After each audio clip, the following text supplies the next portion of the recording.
Welcome, Mr. Gove. Hi, good morning, Andrew.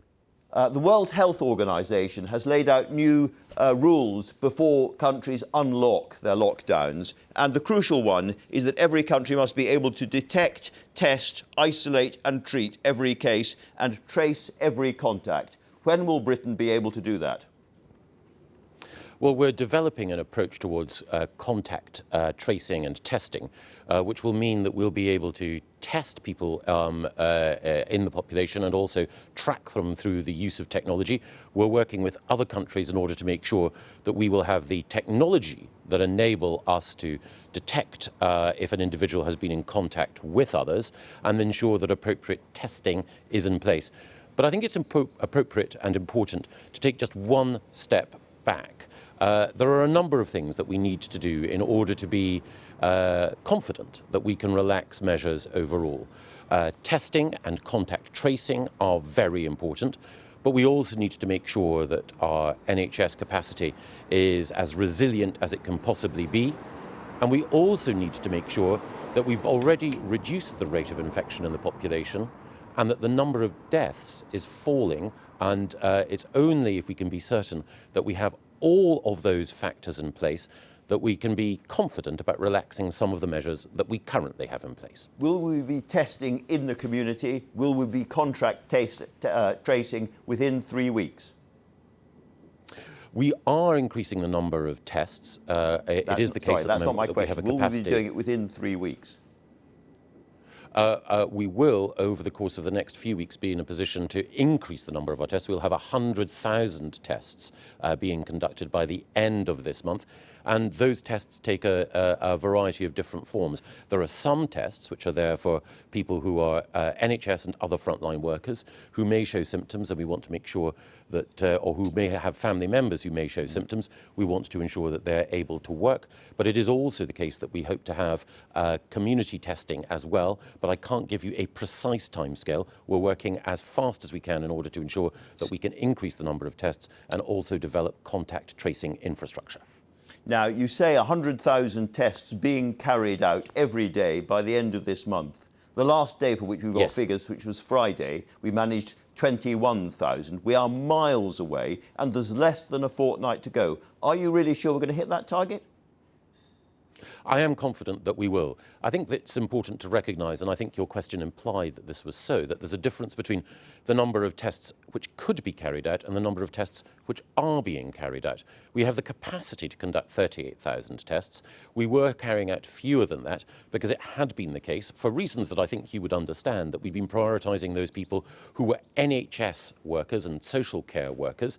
Now, as the capacity increases, we can offer that test to more frontline workers, and as you quite rightly pointed out earlier, as we increase that capacity, we can also have community testing as well. And the community testing is absolutely essential before there's any unlocking, which is why, again, I ask you, when do you think we will be doing significant amounts of community testing? Well, it comes back to an earlier point. The World Health Organization advice is clear, but it's also the case that there are other countries which are, at the moment, releasing some aspects of their restrictions without that level of contact tracing yet being in place. We're taking a deliberately cautious and measured approach, guided by the science. When we have the information, when we have the data that allows us confidently to relax those restrictions, we will do so. But that data, that information is not yet in place. As we make progress, we will, of course, keep you and others updated. So it's some way off. Can I ask about the NHS app, which would then allow people to chase down, find out who's got the virus and follow their contacts? Yes. When will that be ready? Precisely.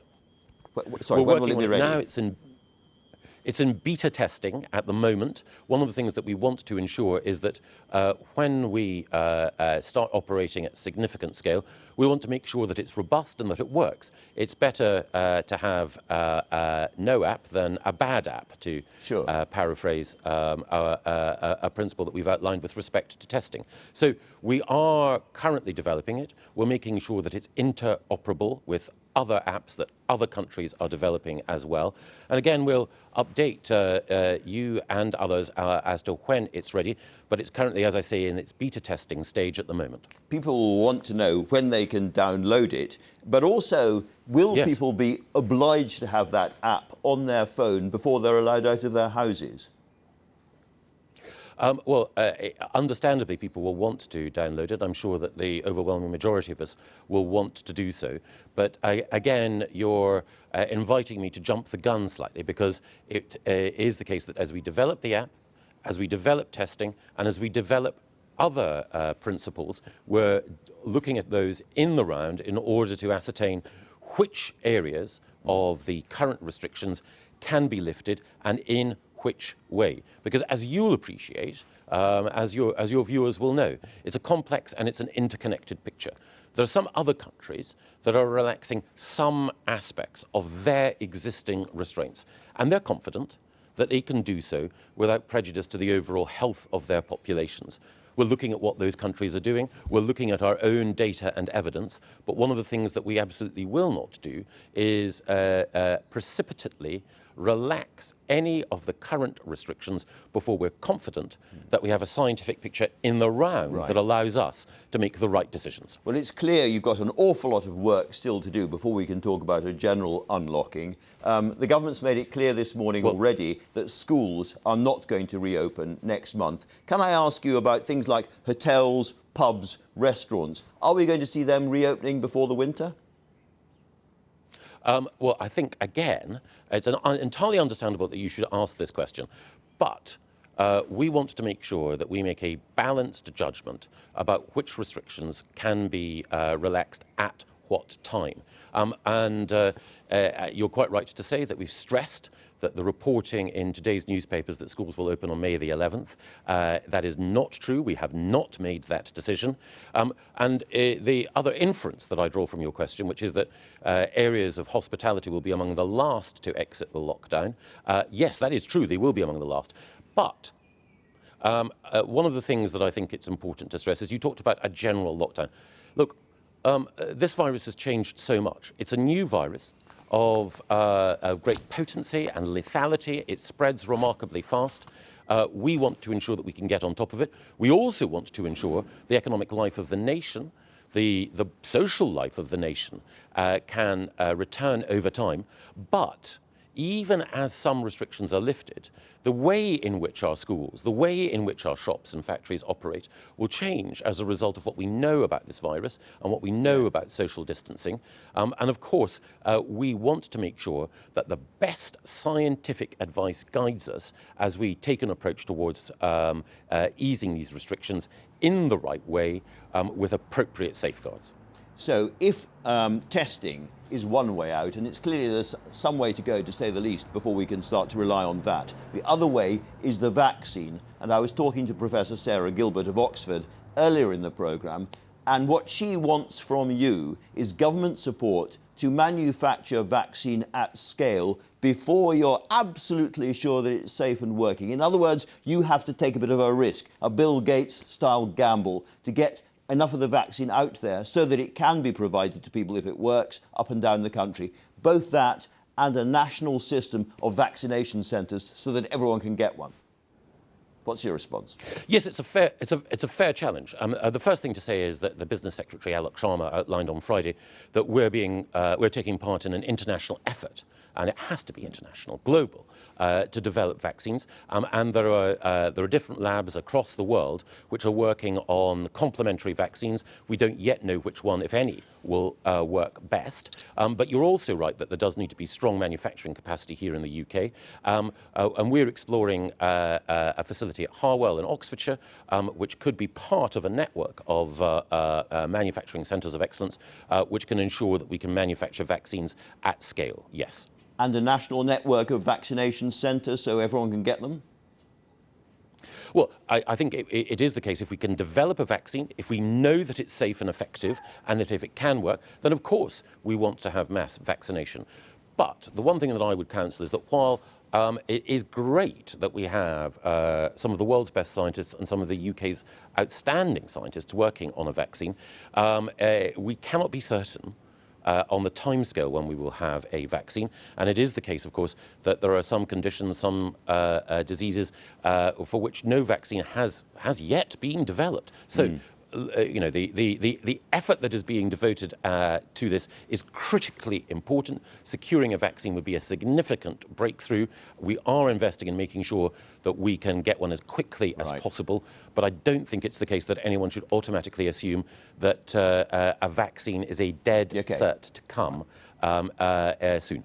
All right, Mr. Gove. Let me ask you about the government's general handling of this overall. I don't know if you saw President Macron of France giving his address to the French people on Monday, but he was very striking in what he said. He said, "Were we prepared for this crisis? On the face of it, not enough. Let's be honest, this moment has revealed cracks, shortages. Like you, I've seen delays, weaknesses in our logistics. Like every government in the world, we've lacked gloves, hand gel. We haven't been able to give out as many masks as we wanted to our health professionals." He was absolutely frank and grown up with the French people. No government is perfect. Every government in this new situation has made mistakes. Are you prepared to be as grown up and frank with the British people?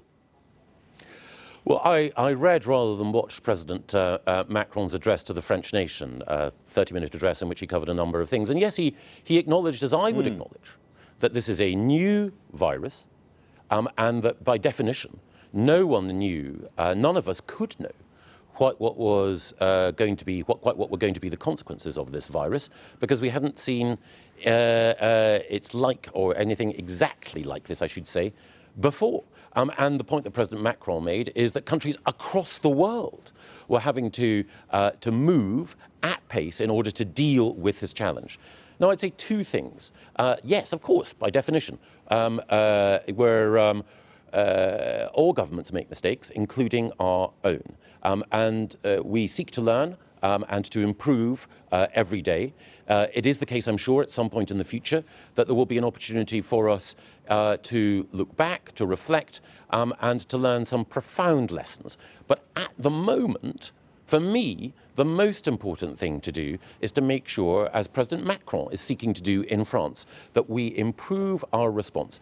And it is the case that we had preparations for a pandemic. Those preparations have informed the approach that we have taken, and we've adjusted those preparations in the light of scientific advice in order to keep the British people safe.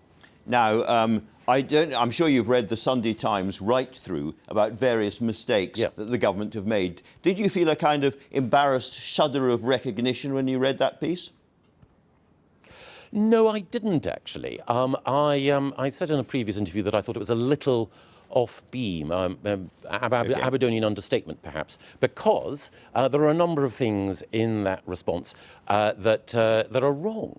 The characterisation of Cobra is wrong. Well, can I just jump in and ask you about PPE in other areas? Can I just ask you about that? There were 5 Cobra meetings during the crucial period when the virus was arriving in January and February. The Sunday Times said the Prime Minister did not attend any of them. Is that true?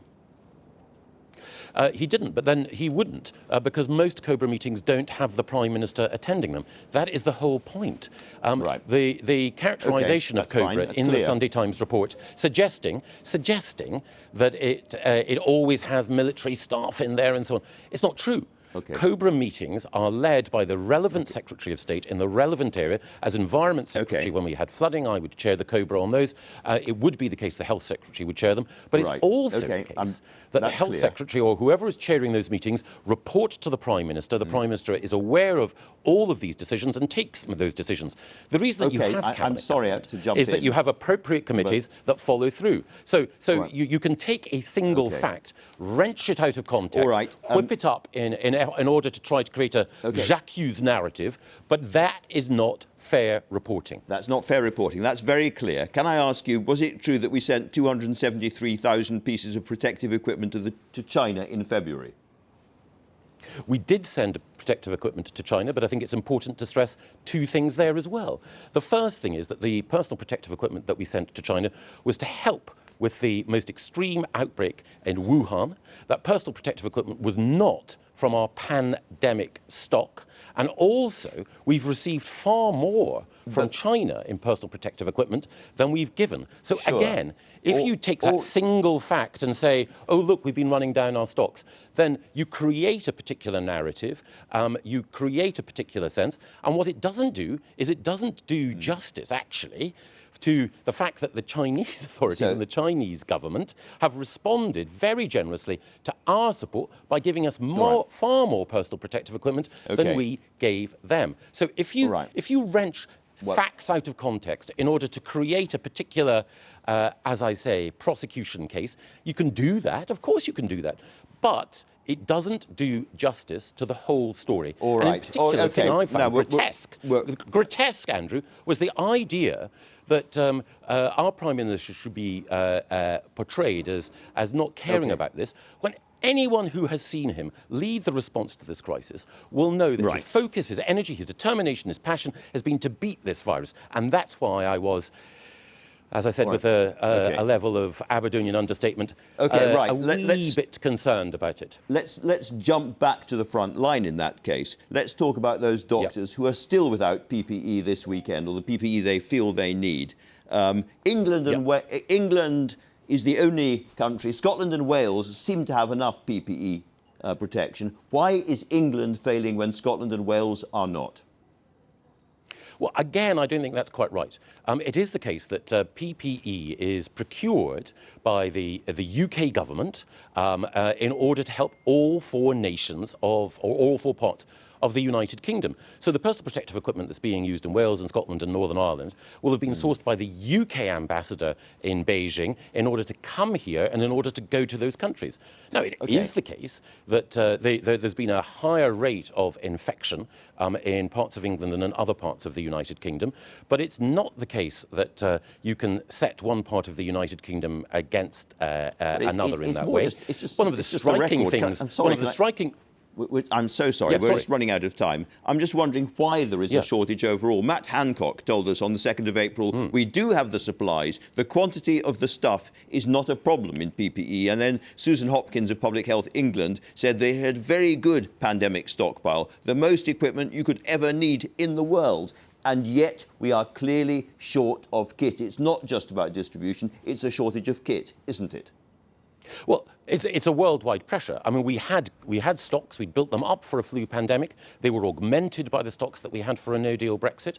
But it is the case, of course, by definition, that those stocks are drawn down. But we're also getting new PPE equipment that's coming this weekend from Turkey. And again, the UK ambassador in Beijing has secured 25 million gowns coming to the UK as well, a joint national effort. One last area I must ask you about, which is business loans. Next week, lots and lots of businesses up and down the country are going to go bust.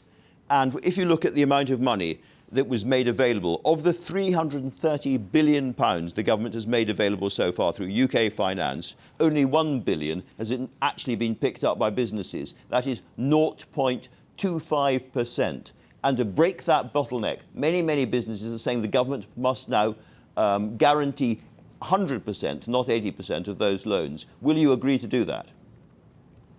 Well, that's a matter for the Chancellor. I absolutely understand, and so does he, the vital importance of getting that loan finance from the banks to the frontline businesses. There are other things that the government is doing as well alongside this in order to support businesses, but we absolutely do want to make sure that loan money is getting out there, and I know that the Chancellor is focused on making sure that we have the most effective way of getting that money out of the door. All right.